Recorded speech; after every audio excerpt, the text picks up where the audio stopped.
People think that there is this like major, huge formula to stop all of your suffering. And sometimes it's just super simple and super easy. And what I'm about to share today with you is not only an example of something that specifically happened to me today. Gratitude has completely transformed my life. And today we're going to talk about a real life situation that happened to me today that involves my energy field of gratitude and staying in control of myself when the outside noise is chaotic. My name is Mahaffey. I am a holistic reprogramming subconscious mind specialist. Okay, I'm super excited to share this story, so let me just dive right in with you. Okay, so about 4 years ago, I closed down my comedy club, which is a comedy club and bar. And I get this notice that there's some taxes that I thought that had been paid. They weren't able to track me down because I moved and I changed my phone number. And so all of these things happen, right? And so old me is clenching my fist, freaking out, like, oh my gosh, like what happened? And so they said, you need to come into the office. So I was like, okay, well, I'll come in the office, get everything situated, figure everything out. Totally all day, just in the last 2 months, I had already been in a very high level gratitude practice, meaning I am waking up in my journal, I'm writing it down, the littlest things from years ago, things from a couple months ago, things from that I have currently, and I'm just writing all these things down. Okay, so now I'm in this like gratitude field of like my whole energy is vibing in gratitude, which means I'm open to receiving good things. So I get there super early to this office and there's like a line and then they have all the representatives and the people. It's like very organized, but it's also like very chaotic at the same time.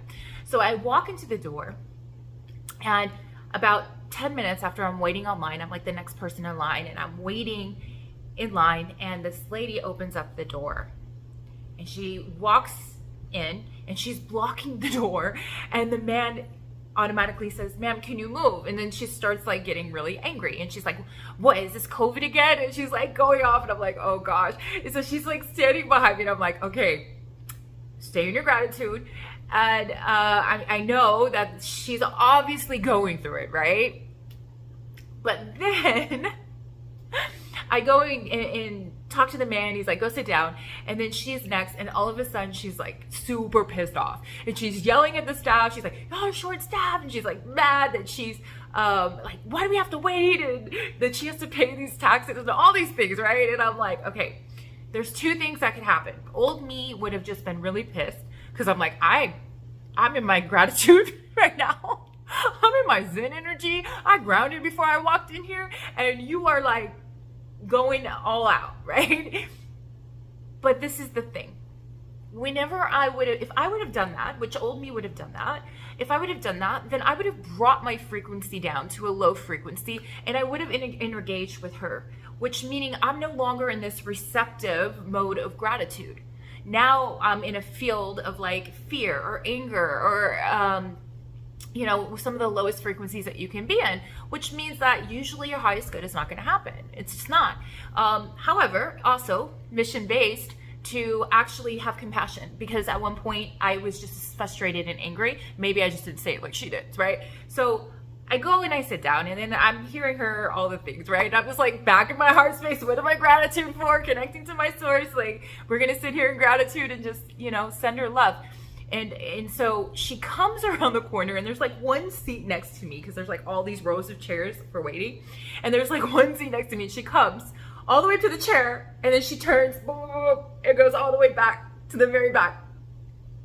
And at that moment, I realized that my energy was not an energetic match. So her decision automatically made her go all the way around. Now, there's no judgment on that part, but I, as an observer, know I'm in control of my energy. I know if I would have gotten angry, she would have had my energy, right? Just amplifying angry energy into the field of the room. So I knew at that moment that I was in a good place. It was like confirmation, validation for me. And so I no longer judged her, right? I was like, okay, compassion, love, I get it. I understand. They call my name. I go up to there's a whole bunch of like teller people, I guess that's what you would say. Like there's a whole bunch of them. And I go up and I get this nice, incredibly nice man that is just so willing to help me, right? So is it coincidence, right? Like hear me out. Is it coincidence? He's talking to me and he's like, yeah, he goes, I usually work in the back on the phones and I'm just, and he's like, I'm just really easygoing and I'm patient. He goes, but today somebody called in and so they put me up here for a few hours. Now, is that coincidence that I got this nice man energetically at the same time that I decided to come to the office, that this girl calls in and I get this man that was extremely patient and kind and truly wanted to help me? Because some of the other tellers I was listening, I was like, They weren't wanting to necessarily help, but they were just more frustrated, which I get it, because they were frustrated because everybody was coming in was angry. So I was like, okay, I kind of get it. Like after a period of time, you might get a little frustrated, right? So I'm just holding this frequency and just surrendering to whatever is, right? Because when we put in, and I'm sitting in front of this teller, and like there's things that could go like extremely intense, or it can go this way, or it can go away that I don't even know how it's going to go. And I just surrender to that because we don't always know. Our mind analytically doesn't always know. But when we stay still long enough and you don't freak out when somebody's telling you something that seems kind of extreme, but it hasn't happened yet, right? So you're not there. So why are you going to put your mind in the future when you're just here in the present? So this man actually ends up really, really, really helping me a lot. And so the last thing that happens, just the icing on the cake, just a little cherry to put the whole story together.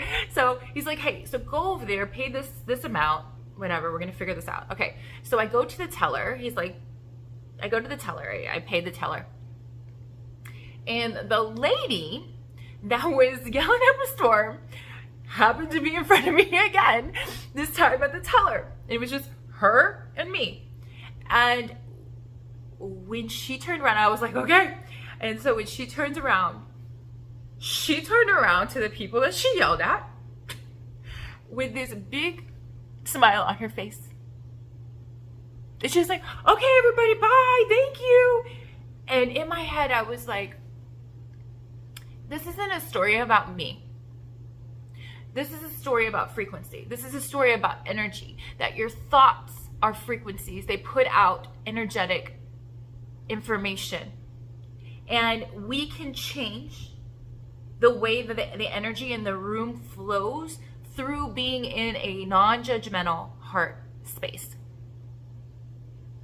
And I am confident if I had not been in my gratitude practice, constantly practicing gratitude, it's a muscle. It's like learning a new sport. You're not going to be an all-star on the first day. You got to put in your reps, right? So whenever it's game time, whenever it's like, boom, it's time to play, let's go, then you already know how to get into the frequency. You have the information, right? For me, I think of my nieces, I think of my dogs, I think of my great grandma, I think of my mom. Like, I think of all of these people that just really, this is part of mine. Like anything, it could be anything. It could be a place that you love. It could be, it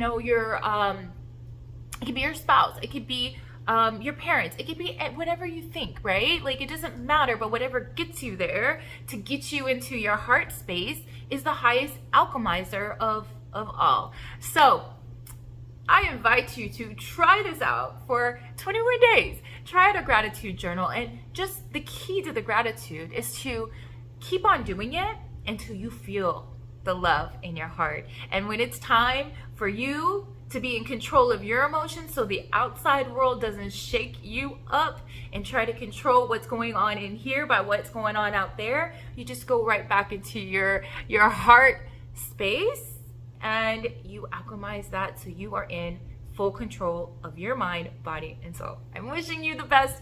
You got this, and I'm so grateful for you. Until next time, bye for now.